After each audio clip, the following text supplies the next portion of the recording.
Here tonight with me is one of my good friends from way back in the day, Kristo Jensen. Welcome. Tack. What's up? What's going on with you these days? A lot of things going on. Yeah? Just keeping busy. Growing a family? Growing a family. Grown old. Grown old? Yeah. Oh, yeah, that's gotta suck. Yeah. I know that one. I was having a talk. Hilmar was asking me, one of the camera guys and my good friends here, was asking me who was coming tonight, and I was telling him a little bit. And I remember a lot of very fun stuff when we were teenagers. Yeah, I remember a lot of very stupid stuff as well. Yeah, stupid can be fun. Yeah, yes. Ignorance is bliss. Yeah. And I was telling him the story about the golf balls. Yeah. It's probably one of the best nights. Yeah. You had this old beat up Chevrolet Monza. Yeah. For my first car, actually. Yeah. Which was better than my first car, which was a '79 Daihatsu Charade. I actually remember that car because that's actually the first band we ever started. Was called Helium. Mm-hmm. You remember that? Yeah.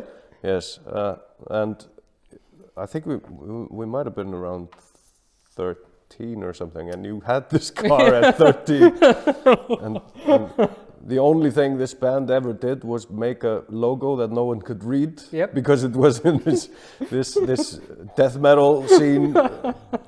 So you have to have a logo that nobody can read. And I think we had one band practice, and then we just were trying to fix up that old Chevrolet. No, that Charade. It was quite funny. It was a good times. Yeah. That Monza though. I don't know how that car survived a whole year. I think it eventually died.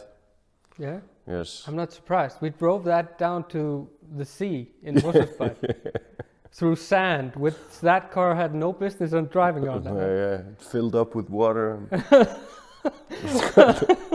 It was a lot of funny stuff. Yeah, mischiefs, definitely mischiefs. But I knew from that day you were always a singer, and you had a hell of a voice. Yeah, thank you. And I always remember the times we were walking to a school dance or something and singing Stone Temple Pilots, probably. Something like that. And I always knew you were gonna do something with that, and you've done that. Yes, I've been doing some singing, and I'm still doing some, not as much as I used to, but always something. Yeah. Yeah, it's good that you knew, because I didn't have a clue at that time. Because I was always going to be a guitar player, but everybody else was a lot better than me. So. Yeah, I don't think that matters though. No. I was having a conversation with Addi from Solstafir the other day. Yeah, my good friend. Yeah. We were actually talking about that. I was telling him that I have my band going now, which I'm happy about, and I'm a crappy guitar player, and I'm the only guitar player in the band. and he was saying, it's the same with me. I suck. but what comes out matters, not what you can do. Yeah, that's probably about accurate. I mean, you don't have to be necessarily the best in the world. No. It's just it's you have your own thing going. If you have your own thing going, and it gives you pleasure. I mean, I think that's what counts. Definitely. And I mean, not everybody is in music just to be world famous or have something like that going for them, but more to satisfy their own needs or their own expressions. Definitely. So I mean. Definitely. Yeah. I can so feel this. This was like, because I used to play a little guitar back in the day. It was never good. You're always better than me. And just recently I found out that I was spending all my life just working and I had this huge focus of becoming something and being wealthy, maybe not super wealthy, but just kind of wealthy. Yeah. And it wasn't delivering any happiness into my life, if you know what I mean. I kind of just felt trapped. Yeah, I can see what you're talking about. I mean, I think it's really easy to kind of get stuck in the wrong path, because usually you don't see from day to day where you're headed. No, you're just super fucking busy. Yes, you're and busy you need to pay being your busy, bills. busy being busy and paying bills and just hanging on till next weekend. Yeah. I mean, yeah, I know what you're talking about. I think in that kind of environment, it's necessary to have something you love to do that you just do for yourself. Yeah, I've always felt that way, and I don't know. I've never actually particularly wanted to be very famous, or, I mean, I had some dreams about it when I was a kid and early on, but I don't know. It doesn't actually appeal to me that well. I mean, because obviously I have friends that are popular and famous, and I don't know. I think it has more problems than gains. But I mean, then again, who's really famous in Iceland? It's like a small town in the UK. Yeah. But you went on and you went through a couple of bands. Yeah. Yes. Maybe the biggest ones, maybe Lights on the Highway. Right? Yeah, definitely. That band was never actually made to become anything in particular. You know, it was just me and Aggi. We actually met through Egill, that was with me in Cyclone, and these youth bands from when we were 14, 15, something like that. He is Egill's. I think he is his cousin. Okay. And we met way back, and I gave him,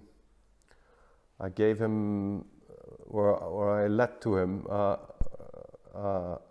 an album, an LP, vinyl, picture album, Nirvana.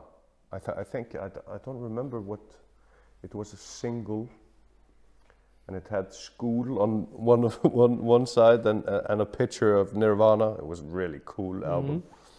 So I lent it to him probably when we were 14 or 15 years old, and then I never saw that album again. And I don't know, it was many years back. I think it was around 2003, probably 2003, on Reykjavik Culture Night. I met him again, and we started talking, and I had actually met him just through the scene and spoke to him a bit, and I knew he was he's a really talented singer-songwriter, and we started talking about maybe making a project. I had access to a studio. It was my friends that had that studio were in a band called Solid IV, and they were in New York playing. So I had the studio for myself. So I asked Aggi, hey man, can you find that album? Because I really want to get it back. And maybe we could just jump in the studio and do some stuff. I don't know. I mean, why not? Okay. So we started off by recording. I think we recorded three songs in the first session, just demos, just trying to figure out, and right away the sound actually came into play. That has been defining Lights on the Highway since. And I think all of those three songs are on our first album that we recorded that night. Okay. So it actually happened, I wouldn't say really fast, but and then again, Kalli that is the bass player for Lights on the Highway, he was actually in Solid IV. So when he came back, I said, look, we need a bass player. Because Kalle is an awesome bass player, and it's a really big part of the Lights on the Highway sound. Mm-hmm. So we actually snatched him from Solid IV, and he started playing with us. And first off, we actually started playing and recording in the studio and playing like acoustic sets all over Reykjavik, small pubs, bar. Well, I think it was at 22 and really small venues, drunk people, like. What a bliss! Could you play something by Tina Turner or something? I don't know when. Can you play When I Was but then I was actually playing acoustic guitar as well, and Aki, and we wrote some more songs from our debut album along that period, and there was only the three of us. Mm-hmm. So for a long time we just playing all around town, three of us, and that was a really good time. There was quite a scene building up in Reykjavik through the time. Krummi from Minus, he had a project called Moody Company, which was Krummi and Frans were playing acoustic guitars. Indigo was playing acoustic stuff.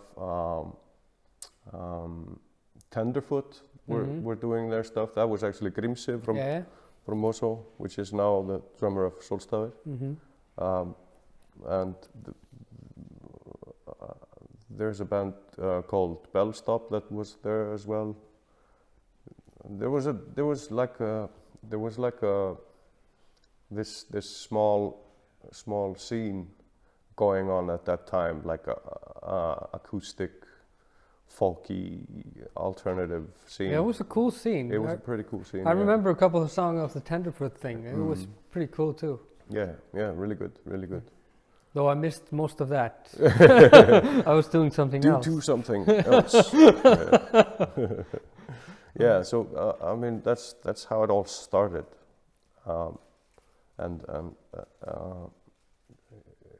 it's something that we never. I don't think we ever thought of, like, while writing these songs, maybe this is something people will like. It was more just like making something that was actually present, what was happening at the moment. Everybody's talking about being in the moment today. That was actually what we were doing. Without thinking about it. We were just kind of letting things happen naturally, and what just came out, it came out, and we happened to like it. It wasn't shit. Yeah. I think that's probably the most important thing while doing such an adventure. Just have fun with it. Do what you want to do. Do it for yourself more than for others. Yeah. I think. Yeah. And if people don't like it, fine. Fine. If people do, even more fine. Well, there's a lot of people that don't like Lights on the Highway, and I don't even care about that. No. So Yeah. So it started out there, and then kind of, when did you know that you were going to do something more with it? I've actually had this question before, but I couldn't actually find a specific point. No. There was a lot of weird. These I think it was about 2 years that we took developing, or more like 1.5 years. We had the drummer that Frosti from Klink and from he's in a band now called Horrible Youth. Frosti Gringo. He's been doing a lot of film and stuff like that as well. We hired him to be the drummer for 2 gigs, but he was actually quite hard to reach. He never had a mobile phone, and he showed up late for all gigs and stuff like that. So that wasn't going to help us. So that didn't work out, and we weren't in a hurry to find a drummer or something like that. So I don't know, and I think it was 2004. Probably, yeah, 2004. I went to Roskilde Festival. That's when I met Halli, and he was actually playing guitar in our camp. And he was like a karaoke machine. People used to say, "Hey, can you play I don't know, Soundgarden? Can you play I don't know, America, Horse with No Name or something?" And he just played it. I said, "Yeah, okay, that's pretty good. Are you in a band back home?" "Yes," he said. "Yeah, are you a guitar player?" "No, I'm a drummer." "Oh, okay, cool. Are you any good?" "Yes." "Okay, I'll have you come check with us when we're back home." And he actually just showed up for one rehearsal and he was hired. So it was something that just fit. And I think this is something that you can't buy out of the store, or you can't force it, because it is something that just... It has to work. It has to work, and it has to feel right. Because you can have a lot of members in a band, and you can play. I've played with a lot of people, and I mean, a lot of people that are better. I don't know, better on their instrument, or academically better players, or anything like that. That doesn't even matter. I mean, I played with people that are really good on their instruments, but they don't give you anything back. I mean, you can't feed off that person while making the music. Yeah, I almost find it maybe when you're too technical and you know too much, it kind of, for me, sometimes it seems to hinder creativity. Sometimes it does. Sometimes it doesn't, but sometimes it does. You can be an excellent fucking player, but it depends on. I don't know. There seems to be a fine line. Some people that have just that enormous amount of talent, they can make it work. Yeah, definitely. I mean, I don't know. I'm not one of these people. So I don't know. I think the moment when I thought this was going to amount to something else was probably a few months in, when we were writing and rehearsing the first album. It came along so naturally, it came along so easy. Everything was kind of, hey, let's try this, and it works. You know, the chemistry is there. That's probably the moment when you think, hey, we got something. But I don't remember if we ever thought, hey, this is going to be huge. And it never was actually huge. But I don't think there was a special moment where you think, hey, yeah, that's you know. And defining huge is even another thing, because just if you remember when we were teenagers driving about and listening to some weird ass music, mucky pop, whatever, yeah, it was a huge thing for us. Yeah, it was, yeah. And it didn't need to mean that they were huge, or they were, if you know what I mean. Yeah, of course. And that's kind of the wonder of music, kind of, because that kind of made our world. Yeah. Made our soundtrack to and our. That's the thing. And I mean, if you can make, and probably the best compliment I've ever had, I had actually just a few months ago, was that one of my friends he told me that he actually lost his father a few years back, and he told me that one of our songs helped him get through that pain, and that is probably the best compliment that I've ever had in my whole career. Yeah, definitely. So that's when you make something that comforts people, that makes them feel not alone or something like that. When they can identify with what you're saying, or with what you are making. Mm-hmm. I think that's what gives you the most with doing what you do with the music.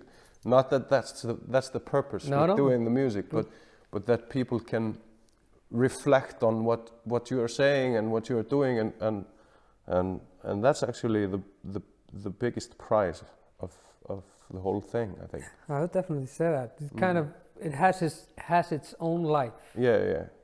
I like that, and also the lyrics in many of the Lights on the Highway songs are pretty fucking good. Yeah, to me at least. Thank you. And I don't know. Maybe you can reflect on a lot of it. yeah, I've listened to some. I cannot say I have listened to the whole albums, but I have like 4 or 5 songs that I definitely just know by heart a little bit. Yeah. And yeah, and I also, it's funny, the people that get into music, I'm always taking a look at my own life. I've been reflecting a lot on where I came from, why I went my route through life, and a lot of people in the music scene are people that had a rough time growing up, if you know what I mean. Yeah. Just going off the rails and doing crazy stuff and not fitting into the kind of regular slot in life.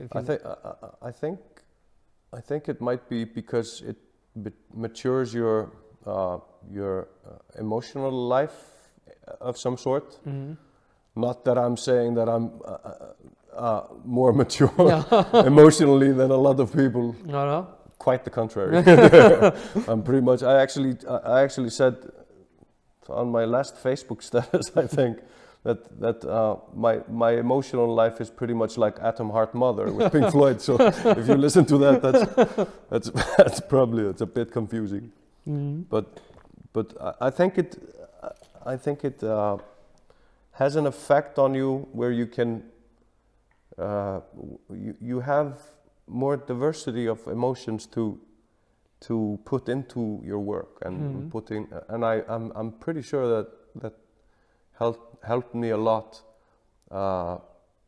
becoming a better singer myself, because singing is all about feeling. Yeah, emotions. Yes, and delivering it through your vocal cords, and not even always your vocal cords. I mean, it just comes from somewhere, and it comes from emotion. It comes from your stomach and your I mean, you can teach people to sing, but I'm not sure if you can teach people to feel certain things and deliver it through singing. That's what I think. It's also just singing is so naked in some way. It is, yes, yeah.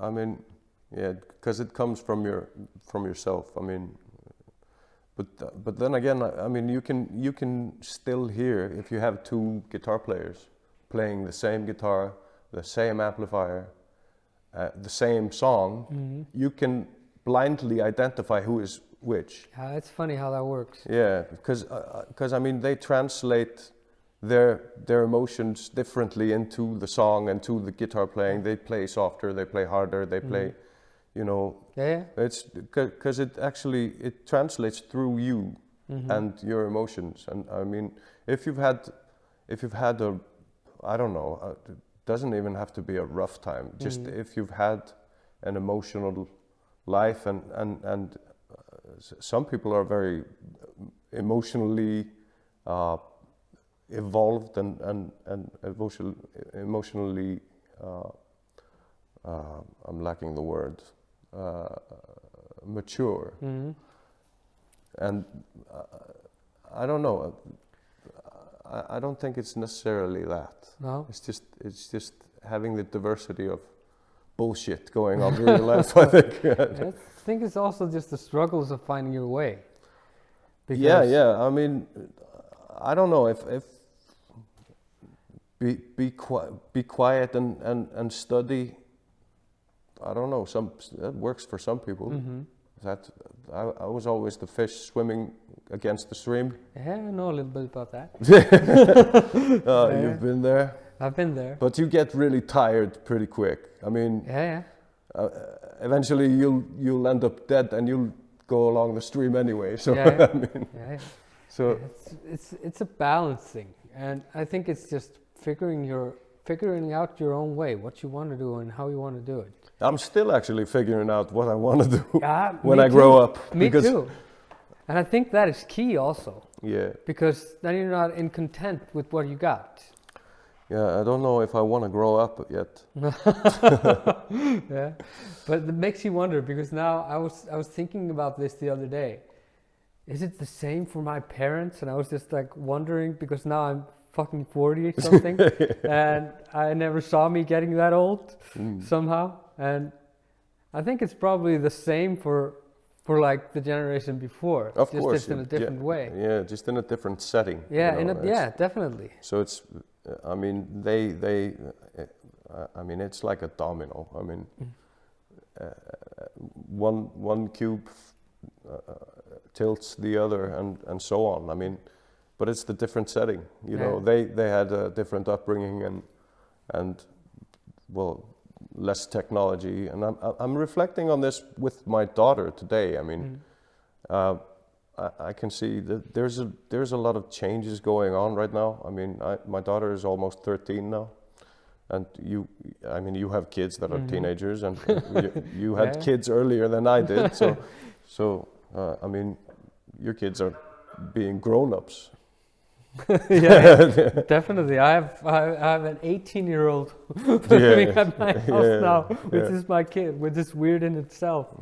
But you remember when you were 18? Oh yes, and I'm so happy he's not there. Yeah, of course.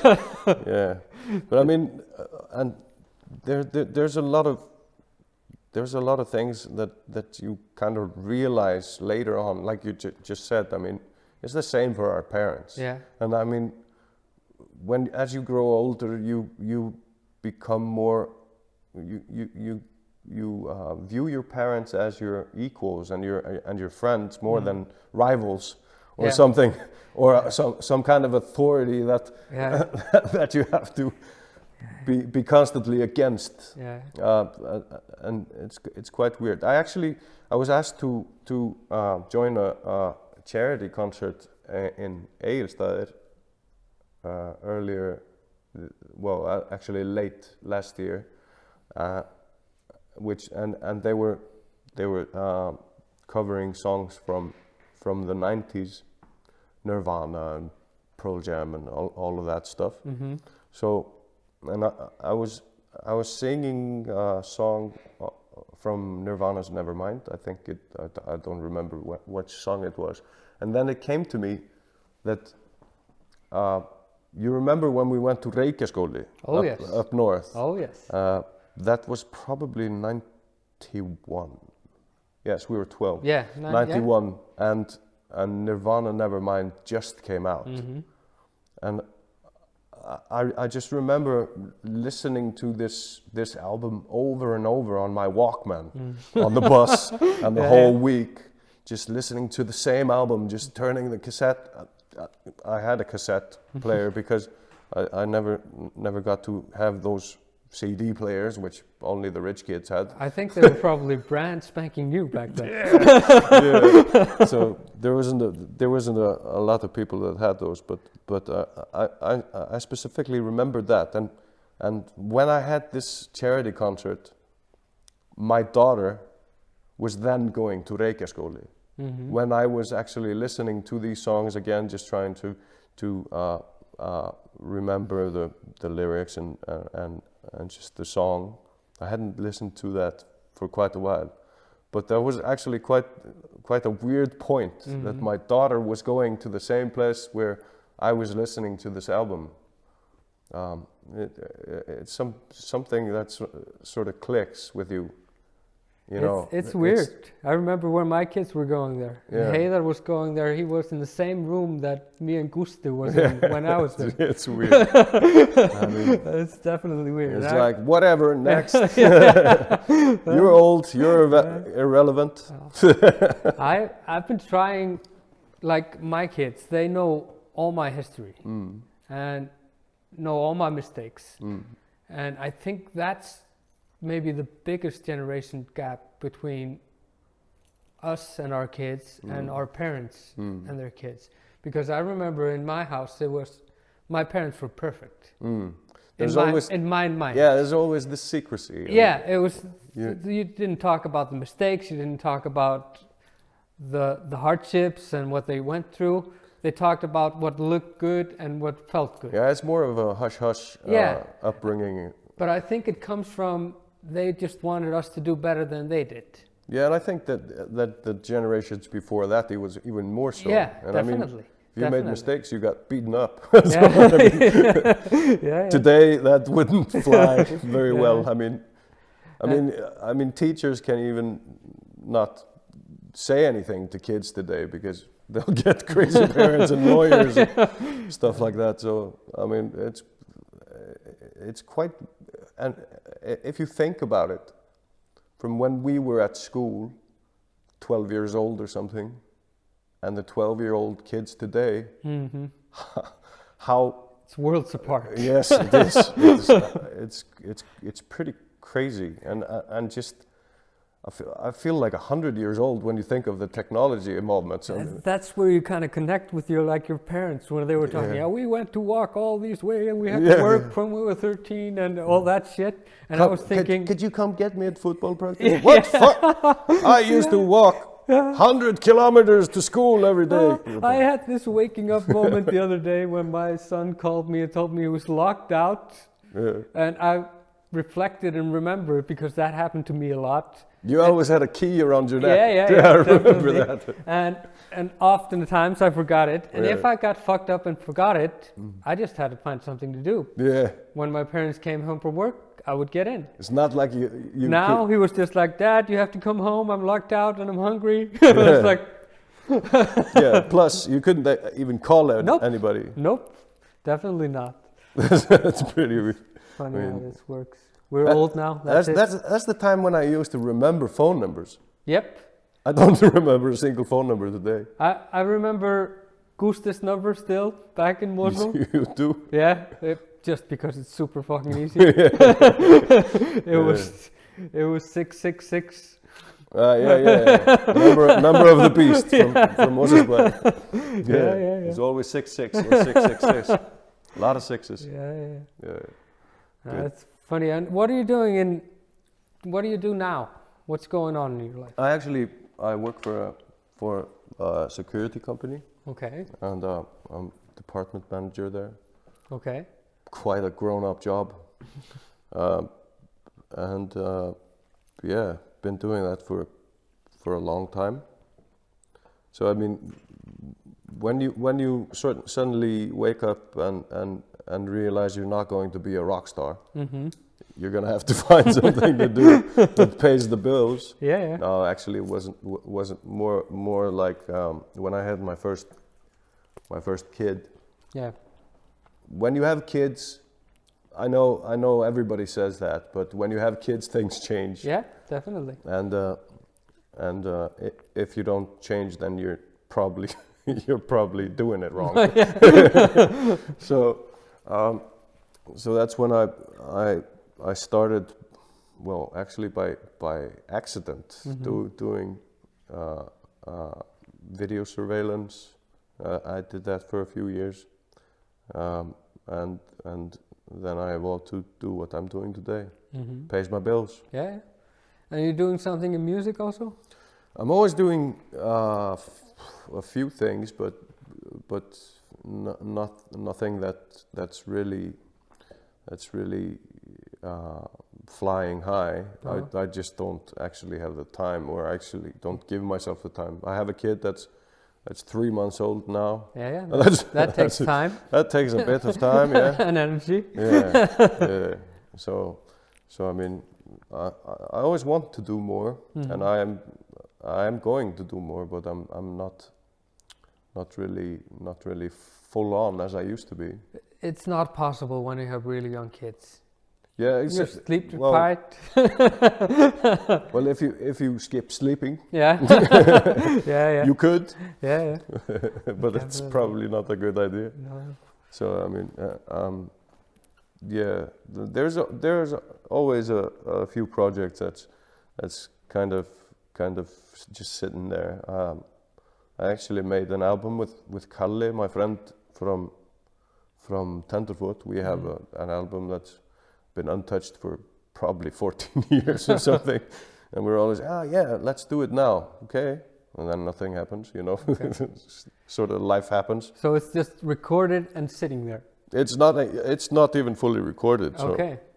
So I mean, but listening to it back, it's still relevant today. So I mean, it's just a matter of giving yourself time to do it. Definitely. And plus, I mean, Lights on the Highway, we have a lot of material that's just sitting there waiting to be molded into something new. Aki actually moved to the United States in, I think it's around 2012. Okay. So it's 8 years. Yeah. And he's not coming back. He's not coming back in the near future, but I mean,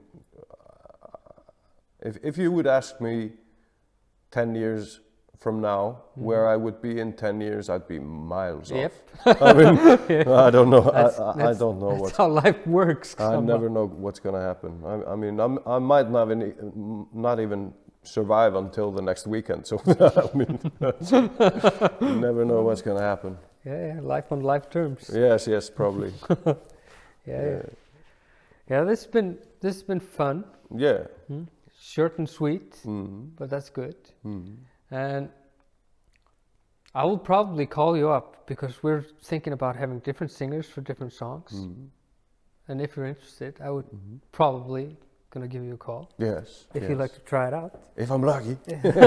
No, just because you have to be interested. It has to be something that kind of of course. hits you at home. Of course. Else it's just a waste of time. Definitely. Pretty much. So thank you for coming. Thank you for having this chat. Thank you. It's been fun. Thank you, Bjarki.